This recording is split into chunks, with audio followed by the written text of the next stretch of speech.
అందరికీ నమస్కారం. నా పేరు శశిప్రియ. మేము జెడ్పీహెచ్ఎస్ కొత్తపేట హై స్కూల్లో 9వ తరగతి చదువుతున్నాం.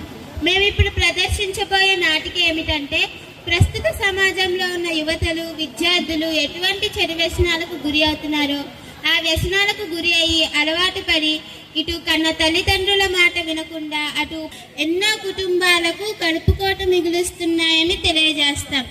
మేము ఇప్పుడు చెప్పేవేమి కొత్త విషయాలు కాదండు. అయినా ఈ సంకల్ప సమావేశం సందర్భంగా చెడు వ్యసనాలకు అలవాటు పడే యువతను కాపాడుకోవాలనే ఉద్దేశంతో మా ఈ చిన్న ప్రయత్నం. ఏమన్నా తప్పులుంటే మీ పెద్ద మనసుతో క్షమిస్తారని ప్రాధేయపడుతున్నాం. అమ్మా అమ్మా, నేను స్కూల్కి వెళ్తున్నాను. అలాగే నాన్న, వెళ్ళిరా. అమ్మా, నాకు బండి కావాలమ్మా. బండా? ఎందుకురా? ఫోన్ అన్నా